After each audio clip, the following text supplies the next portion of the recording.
Hello, and welcome to the Brutal Iron Gym podcast, where our goal is to cut through the BS and deliver the brutal truth about topics related to health and happiness. Today's podcast number 2090, so 2090. The topic is training. The title is Program Review and Free Giveaway, and we're going to be discussing a powerlifting program today. I did a podcast in a similar style back in podcast 2069. Again, training podcast, program review, and free giveaway. We covered squat, endurance, and bodybuilding. I got some feedback from that. People really liked it, so I figured we'd come back and do another one. Today's topic is powerlifting. It's one of the most requested aspects of training that I work with clients. I am very fortunate that I get to work with an incredibly wide variety of clients. You can actually learn about the history of clients I have on our website, www.brutalirongym.com. So to give you a quick run through, like aesthetic sports, I've helped people get pro cards in tested and non-tested like federations. I've done bikini, wellness, women's figure, women's physique, men's classic physique, and bodybuilding, so all of them. I've coached people to competition in all of that. I worked with people with aging population, which would be technically over 65 years old, athlete rehab, multiple sports, multiple injuries. I remember I had one client detached both hamstrings on both sides in a horrific accident. We were able to, once she got surgery, we were able to rehab those and actually get her to a squat PR from before she ever had the injury. I work with college athletes getting D1 scholarships, CrossFit Games athletes. I've worked with coaches and athletes themselves, dancers, endurance athletes for marathons, ultras, Ironmans, firefighters, first responders. Work with people for hormones, martial arts, medical reduction, military, modeling, musicians, nutrition therapy for celiac disease, diabetes, PCOS, Olympic athletes, powerlifting, people with world records, elite totals, and top 50 rankings, pregnancy, pre and post, professional athletes in multiple sports, including Major League Baseball and NFL, special needs populations, strongman, wrestling, and much more. So it's a long list, but I wanted to kind of brag for a second. But really, actually, why I wanted to give that list was I think it's helpful to display the breadth in which I've been able to work with clients, because if you're a power lifter, so if you tuned into today's podcast because you have a powerlifting interest, there are aspects that will improve powerlifting that you can learn from multiple other disciplines. So bodybuilding is actually a sport that has extreme benefit and crossover in powerlifting. When you do your accessories as a powerlifter, you should train them as if you're a bodybuilder. So you do a powerlifting typical mindset explosiveness in the main lifts, but then the rest of the workout is actually like a bodybuilder's workout. You would use that same mind-muscle connection, the same controlled eccentric pacing. There's so much that connects from bodybuilding into powerlifting. There's also a ton that crosses over from athletes to powerlifting, talking about explosivity, mobility, being able to have an increased flexibility and range of motion, but strength and power in those positions. So one of the things I've loved about the width of clientele that I've been able to work with is how you can benefit from one category to another, and how there's so much intermingling and mixing together, and it just enriches the programming in its entirety for each individual goal. So enough of that, but I thought it would be fun to mention. So today's program we're going to read through is for powerlifter. This is Jared Karoff of Function Reforged. He's a physical therapist, strong as hell, over 500 dots. He has a 9.5 times body weight total. We're chasing down that 10 times body weight total. He is capable of doing it in training. We just got to put it together on a meet. One of the things that is challenging on meet day as opposed to training is his squats directly compete with his deadlift. And it's due to his body mechanics. He has to have quite a bit of a hip hinge in his squat. And then that hinging that's involved in the squat are the same muscles you use to try to do your sumo deadlift, which is how he deadlifts his sumo. He's strong as hell conventional. We just find sumo to be the better of the two positions. So it's competing.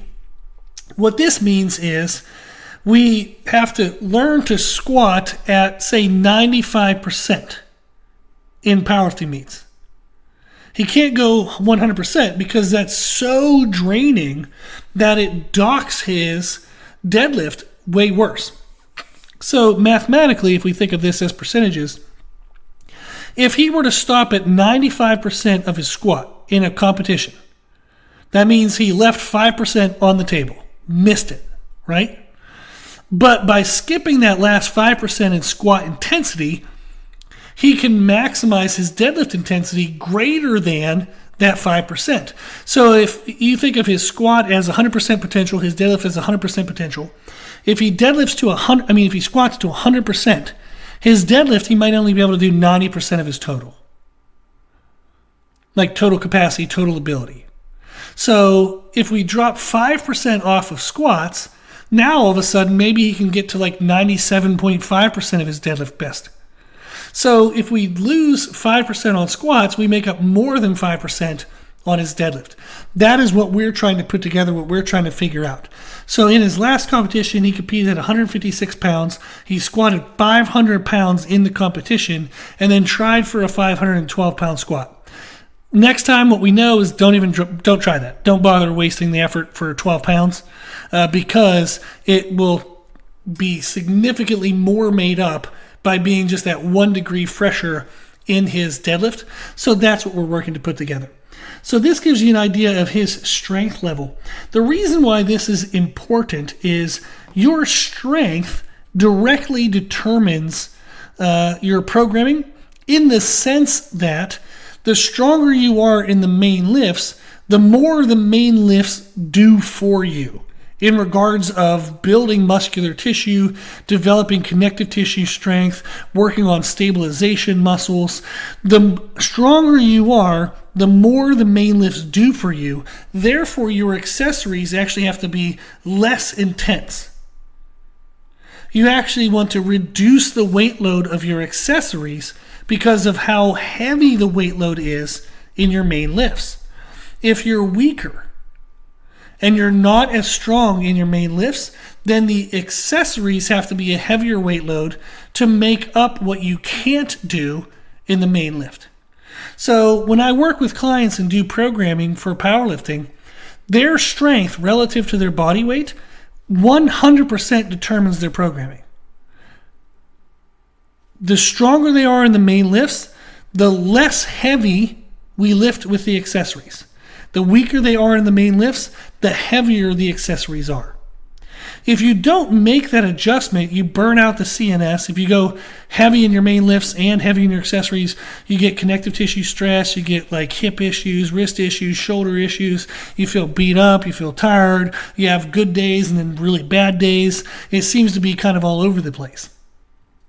And then also, conversely, is if you're not very strong in your main lifts, and then you do very isolative, lightweight variations of your accessories, you're never really maxing out the muscle tissue and the connective tissue strength capacities, so then you're never actually really getting a lot stronger.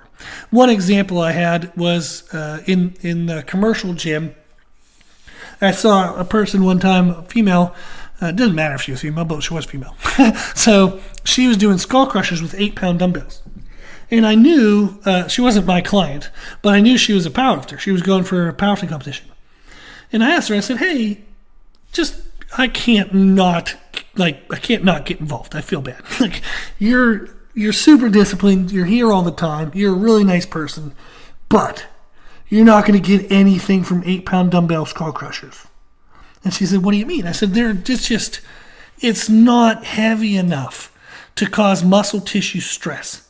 You're not going to get any stronger. That's a complete waste of your time. I said, who's writing your programming? And she showed me, and I was like, can I make one suggestion? So I helped her substitute out the accessories. And then all of a sudden, within 2 or 3 weeks, she hit like a new PR. And then within 2 months of training, she PR'd everything. Like squat, bench, total, deadlift, everything. And the reason why was it wasn't maximizing the accessories. And for her bench wasn't even her body weight. Her squat was like a little over her body weight. Her deadlift was about 1.5 times her body weight. So the main lifts weren't strong enough, heavy enough to really be majorly damaging. And then the accessories being so underloaded was just a complete waste of her time. So I couldn't stand it anymore. I had to say something. But the reason why I mention this is I want to go ahead and read through Jared's program that I sent him this week that we're doing for the next 4 weeks. But I want to make a note of the fact that he is so strong, that he is 9.5 times his body weight as a total, that his accessories are going to be underloaded, meaning we're choosing accessories that feel really freaking hard, but at lighter weights. An example, just a simple, easy example, is rather than doing high bar squats, maybe we're going to do a front rack alternating reverse lunge. There's no way in the world you would alternate reverse lunge, front rack, as much weight as you would do a high bar squat. If you can, you're screwing one of those two up. So what we're looking for is, for Jared, we would be doing the front rack alternating reverse lunge variation because it'll feel maximally challenging, but at a lighter weight load than compared to high bar squats. Whereas if somebody's weaker in their main lifts, we might do high bar squats to just help develop overall leg strength, core strength, thoracic strength. And then even if they compete at low bar in competitions, that's a great accessory. It's a great change of position, but it still works the muscles in a very heavy, intense way.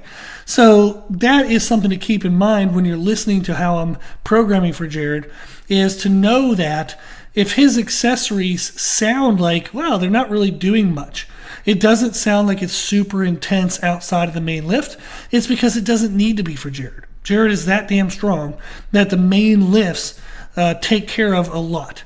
Now, the reason why I still wanted to use this as a program for today's podcast, because it would be reasonable for somebody to say, well, why are you using somebody who's so extremely strong if a general population podcast? You know, most people listening to this aren't going to be as strong as Jared, therefore they're not going to be as related to his programming. I want you to learn and listen what it takes for somebody at that level of strength and how similar it is to people of any strength. The similarities are we do a lot of movement preparation before we get to our main lifts. We do a lot of intentionally isolative accessories, meaning we target the small little weaknesses. We don't just do, like if you have a powerlifter, they're like, well, if you want to get better at bench press, do flat bench for 3 sets of 10, incline bench for 3 sets of 12, decline bench for 3 sets of 8. That's a shit program. In my opinion, that is a shit program, because just because you change the incline angle doesn't mean you're isolating weaknesses enough. And once somebody gets decent level of strength, I mean just decent, like they can bench 1.5 times their body weight, that type of small variation isn't going to be enough to progress them. They're going to hit a wall. They're going to not really make great progress unless you're a genetic freak where like 1 in a million plus, like 1 in 10 million, that might work. But even those people, and I've worked with people, I've worked out with people at the highest level of the sport. I've gone to camps we've actually hosted people at the highest level of the sport, their camps. I know what their training is. I've trained with them. I've seen their training programming. And what you would see in their program is before they do any benching, they do warm-up stuff. And then they'll say in the program, do flat, then incline, then decline. But you look at their program, you're like, hey, well, you did flat. And then you did maybe 2 sets of incline. Then you did dips. Then you did chest flies. You're not even doing what you're telling people to do. And often the reason for that is they want to make it simple for people to understand. So therefore they simplify the program and say, well, that's good enough. Or they want to make it easy just to sell programs. It is easier to just say, yeah, do this for 12 weeks, give me X money. And that sucks. It sucks that they do that, but it is what they do. And it's frustrating. So I'm trying to undo all that. I'm trying to give you all the nitty-gritty details. And I don't know, just give it away for free. If you're willing to listen, that is freaking enough. That's enough for me. So let's get into it. Workout number 1 is lower body mobility and accessories. It is important to note that this workout would be roughly about 2 days after his heaviest day, his heaviest squat work. So this is actually meant to be kind of a recovery-based day. So what we start with is a circuit of mobility movements to help open up any tightnesses after the heavy squats and to help isolate any small muscle weaknesses that are hiding in the main lifts. So we do what's called a rocking pigeon. And as the title suggests, free giveaway. If you want to have this program, just shoot me an email at brutalirongym@gmail.com. I will email you this program, and every single exercise has a video tutorial link on Amazon. Not on Amazon, on YouTube. So if you don't know what the exercise is that I'm talking about, just shoot me a message, an email, brutalirongym@gmail.com, and I will send you this program. You'll see a link that you can just click, and you can watch the video and see exactly what it is. So we're going to do a rocking pigeon, which is an exercise to help open up external rotation of the hips. Then we're going to do a running pigeon pose, and that is more dynamic movement, more complex, but it uses the entire hip musculature. And then a DNS star, which is a modified clam raise, which again works on external rotation, but in a different way. So the idea of the rocking pigeon, then the running pigeon, and then the DNS star is it helps to open up the tight glute muscles and tight adductor muscles that he would be experiencing after his heaviest squats. And then it's also going to help create blood flow into the hip area, help open up and loosen the hamstrings a little bit, which then loosens their tug and pull on the lower back. So this, in an indirect way, loosens lower back stress, like reduces lower back tightness. But it really helps opening up the hip. And he has a history of hip bursitis. So this is something that almost took him out of powerlifting before we started working together. So these are the ways in which we keep that at bay so it never becomes an issue again. Then we have a circuit of hip airplane, which is a standing drill to work on hip range of motion, and this works on internal external rotation. Then we have a body weight karate squat and a body weight dragon squat. These are weird, but they're really good for stabilization, balance. They require manipulation of the hip sockets and stabilization in odd positions. They're basically a one-legged squat where you do weird things with the other leg. So I asked him to film this for me, so when he does send it to me, I'll include it in a video so everybody can see it on our YouTube and Instagram pages, so that way you can check that out if you'd like. But again, you can ask for this program for free, and I'll send it to you and you can see the videos. So what this does is this gets us, the first three exercises are down on the ground, helps open up the hip socket, helps reduce lower back tightness, kind of gets blood flow and gets everything moving. The second circuit, we're up on our feet, and we're doing the same thing, but we're doing it in a much more challenging position. It includes much more stabilization. This is going to get the heart rate higher. This is going to get the adrenaline up, blood flow up, endorphins up, really get him kind of awake for the training. Then we have a fun pairing of front lever pull-ups, which is a touch front lever variation where I don't even know how to freaking explain this. When you do a pull-up, your body is perpendicular to the ground, right? Your body's vertical.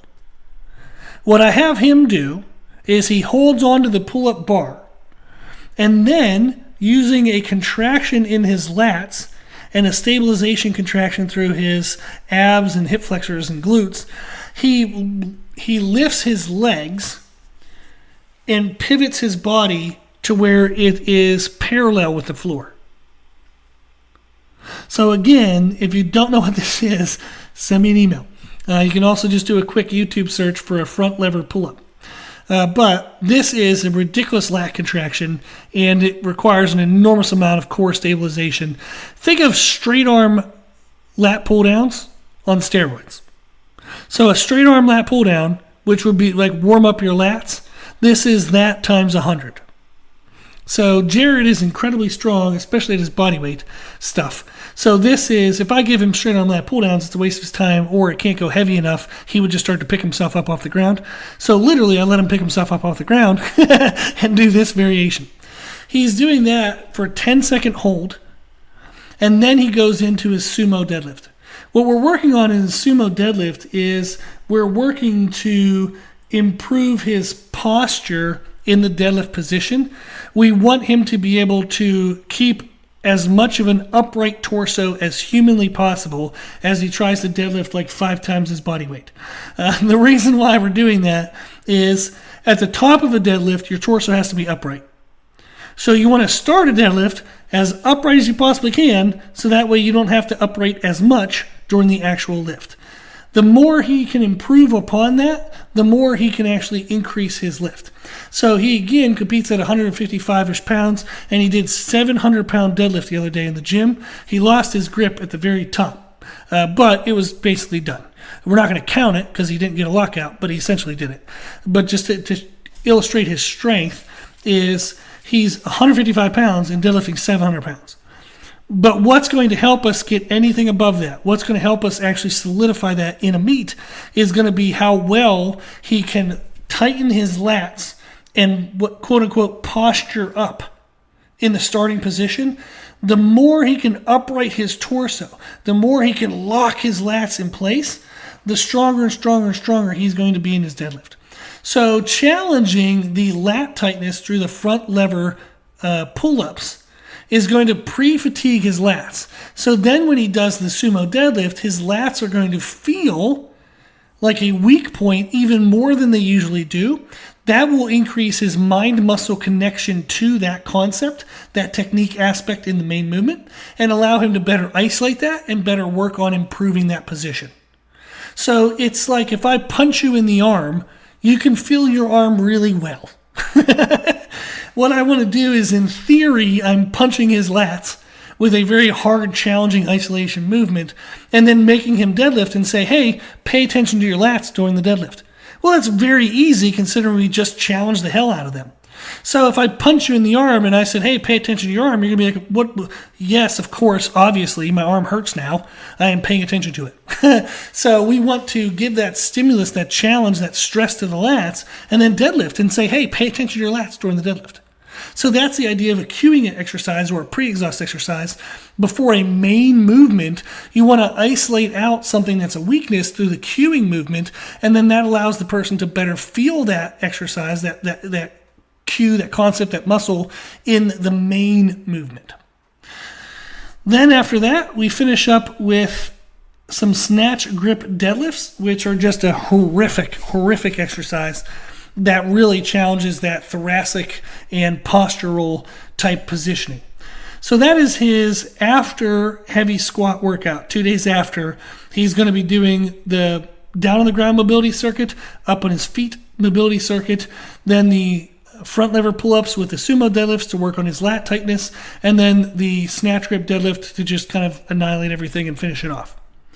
Workout number 2 is the bench press. We're going to be starting with a mobility circuit and movement prep. We do a cross-legged glute stretch, half kneeling, posterior pelvic tilt, hip flexor quad stretch, a lunge stretch, which is a PNF style stretch, which is a contract release style stretch, and then half kneeling adductor stretch, which is called like a broken frog position, which helps open up the adductor. So all 4 of those movements is going to open up his glutes, open up his hip flexors and upper quads, and open up the adductors and hamstrings. We want to do all of that at the beginning of the workout, even though it's a bench day, because we don't want to carry tightnesses longer than we need to. We want to open up and refresh everything, get good blood flow into those muscles following the lower body workout so they heal faster. And it'll help improve his position in the bench press. If he has really tight hip flexors, he's not going to get a proper arch in his bench press. If he has really tight muscles in his lower body, he's going to get more tug and pull on his lower back, on his core muscles, trying to get into the right position for his bench press. So we want to reestablish neutrality of the body in regards to positioning and muscle tightnesses, so that way we can move best in today's workout. Then we have side plank clam raises and side plank adductor raises. This again works on internal and external rotational strength and stabilization, so that way we can improve his hip strength and durability, again to keep away the hip bursitis and to improve this hip related strength and stability for his squats and deadlifts. Then we go into a circuit of upper body preparation.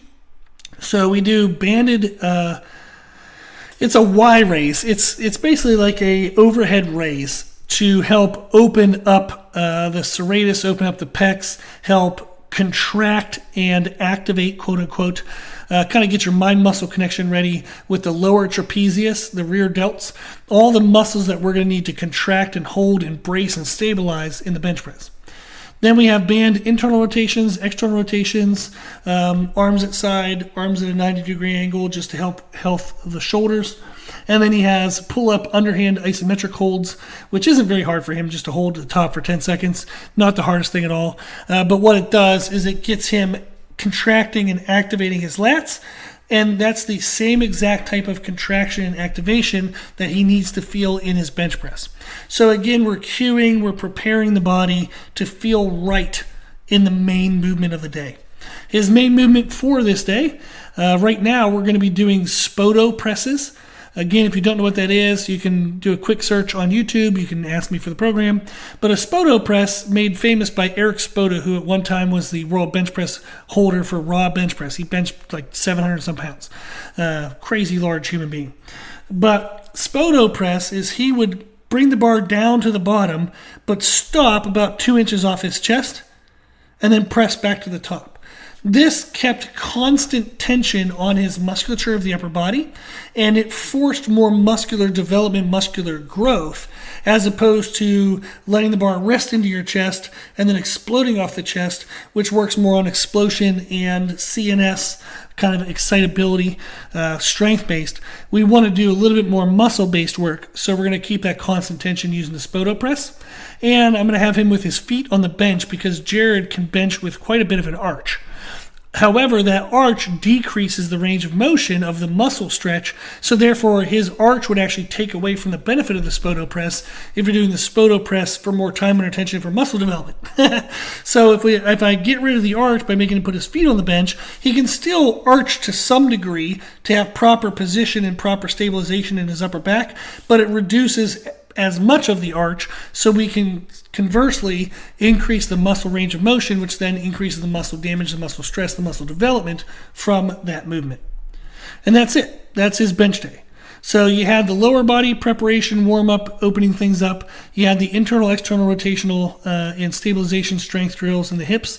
Then we had the upper body preparation to work on shoulder health, upper back activation, and then the lat activation, and then just some heavy work on the Spoto presses. Now, for example, he's doing 5 sets of the Spoto press, so it's a lot of work. And again, at his strength level, he'll be doing Spoto press well over his body weight. Near twice his body weight. So that takes the place of accessories. Whereas if somebody doing Spoto press, they can't even do their own body weight, we probably still need to follow up after Spoto press with some dumbbell presses, machine presses. We might need to still do some tricep isolations. If they can't get enough damage out of that main variation, they would have to do subsequent variations like accessory work. Since Jared is strong enough, that main lift variation does all the work for us, especially since we chose a variation that increases muscle stress and damage. The Spoto press compared to a competition press, and feet on the bench compared to a competition press. So by layering in those positions, I don't need the accessories. This gets him in and out of the gym in roughly about 60 minutes, so that way it fits into his life schedule. Workout number 3 is bench accessories. So yes, we do upper body back to back. This also allows me to lessen how much upper body he has to do per workout, so he's not in the gym longer than an hour and a half, which again fits well for his life schedule and life demands. Workout 3 is bench accessories. We do sled drags, and he's going to be dragging it with a rope or a strap in his hands. He's going to be facing the sled and just dragging it backwards. This helps to get blood flow into the knees, into the quads, into the hips, helps kind of activate and challenge the musculature of the upper body. It kind of warms everything up, works on core stabilization, really helps a lot of stuff. Then we do one arm rows with the sled, which is a hell of a lot of core activation, hell of a lot of like upper back musculature development, really good for just overall body stability. Then we do rows with both arms with a heavier weight load with a push return. So he'll row the sled, say for like 30 feet, and then he pushes the sled back to the starting position. And then he repeats that. So this is really good for blood flow and everything. core bracing, joint bracing through the ankles, knees, hips, shoulders, core, everything. You name it, it's involved. It gets a little bit of cardiovascular stress, just really kind of covers a lot of general health needs, general foundational principles. So if you think of GPP, General Physical Preparedness, you might be familiar with that term through Westside Barbell. Also, Louis Simmons of Westside Barbell talked about when you think of strength, think of a pyramid. And the top of the pyramid is 1 rep max, but a pyramid is only as tall as its base is wide. That's the shape of a pyramid. However wide the base is how tall the pyramid can be. The sled work here is building that base, building that general physical capacity to do work. And then we specialize that work to the peak, and that helps us build a 1 rep max. Then after the sled work, we go into cable straight arm pull downs. And the reason why I'm doing it on this day is it's right after the workout where we did the body levers and all that crazy stuff. And then we went into bench press. So we did the body lever pull-ups in the lower body day. Then a day or two later, he's doing the isometric holds and the pull-ups plus the bench press for that many reps. Is going to tire out his lats. So now, a day or two later, I don't need something super aggressive to get some lat development. I just do the cable straight arm pull-downs because now he's 3 workouts pre-fatigued. So I can bring that down now, and he won't need as much of a weight load as he would have needed if he was fresh. We're going to pair that with chest-supported shrugs. So this is a horizontal shrug rather than a vertical shrug. This is a shrug that will be the same type of contraction we need in the bench press, the squat, not so much the deadlift. You're not really going to shrug on the deadlift at all. But having those tissues strong helps protect things from tearing and discs from snapping out of place. So it's good for just injury prevention in regards to the deadlift. Then after that, he's going to do actual just chest-supported rows, just to develop the pulling muscles. We're doing so much volume on the pushing muscles, the front side of the upper body, we have to make sure our volume on the back side of the body matches well. Then the finishing work for that day is supersetting, so doing a circuit like back-to-back of dumbbell JM presses, which is a modified variation of a skull crusher. It just allows you to go a little heavier. It exposes the connection down at the elbow joint a little bit more, so it transfers over to a bench press better than just general tricep growth. And then we do dead stop weighted dips, which is just freaking horrendous. So he's supersetting those back and forth, which is going to be awful. It's going to destroy his triceps. But again, this is going to reduce the weight load he needs in each of the movements by doing them back to back. So that saves connective tissue stress, that saves our CNS. So although it'll feel horrifically hard muscularity wise, it's actually going to be easier on the body in regards to a nervous system stress hit. So I even wrote a note for him. I said, supersetting these 2 movements is wicked because they compete against each other. Focus on maximizing the JM presses and then using whatever you have left for the dips. But don't shortchange the JM presses to perform better in the dips. The main reason why I gave him this was he's so damn strong that his dip strength, he would load that thing up to way too much. And the benefit to risk ratio starts to be way more risk. So pre-exhausting his dips ensures that maybe he's only going to need to add 90 pounds to his body weight to do the dips well, and that saves some injury risk that we would have in his dips. Then workout number four, I wrote squats, baby, because that's his kind of main thing right now we're working on. We know the bench press is getting better. The deadlift is hella strong. And then we're working to develop his squats as much as we can so that way when we go to a meet, we only do 95%. It's still a damn good 95%. But his squat day, we're going to do some foam rolling to start with, just getting some neutrality in muscle tightnesses. So we're going to foam roll the adductor, the TFL, which is the upper outside of the quadricep that connects into like the IT band, which connects down to your knee, which can, if it's all tight, it's going to cause some knee pain. And it's going to limit your ability to externally rotate in the proper position.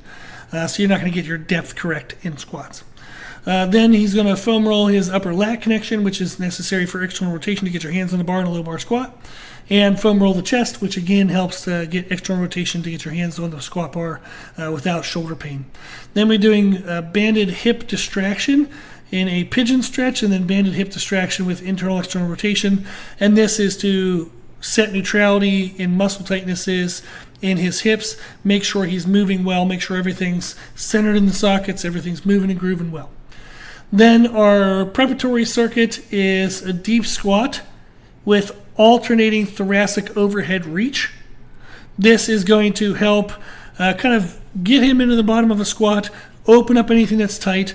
The thoracic reaches help open up the musculature of the chest and the front side of the shoulder, helps contract and activate the musculature of the back side of the shoulder, which is exactly what we need to be positioned correctly in a squat. Then we have deep squat into reptile push-ups. This is, again, just a great way to open up the hips, a great way to activate the upper back but open the front side of the shoulder. And then deep squat burpee jump outs, just a little bit of excitability, a little bit of explosiveness, a little bit of kind of like hopping, jumping, a little bit of activation to get his kind of like his CNS explosiveness ready to start to squat. And then our squats, the variation we're using right now is a slowed eccentric with a pause. What we want to do is we want to spend more time under tension.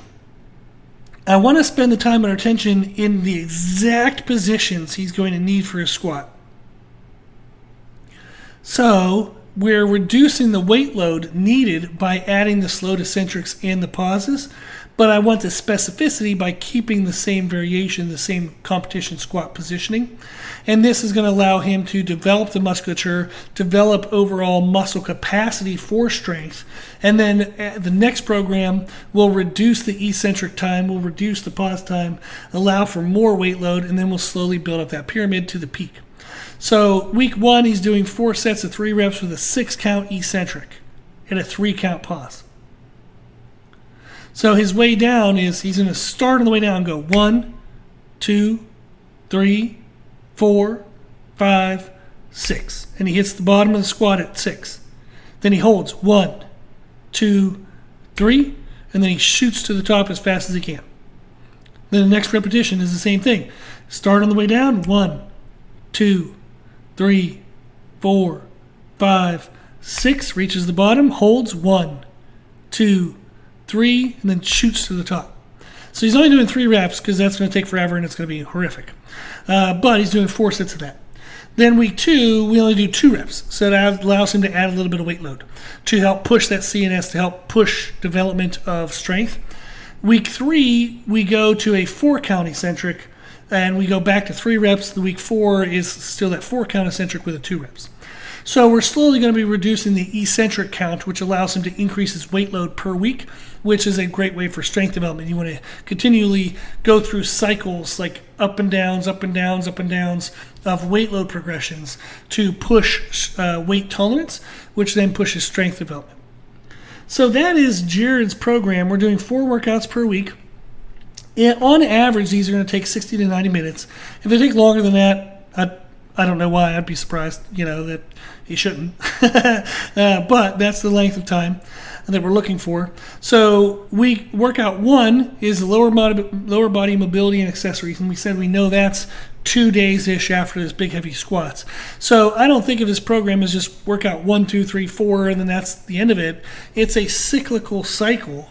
So they happen to be labeled 1, 2, 3, 4, but you want to think of the programming as a circle, meaning, workout 1 leads into 2, it leads into 3, into 4, into 1, into 2, into 3, into 4, into 1, 2, 3, 4, 1, 2. So there's really no separation between this stuff.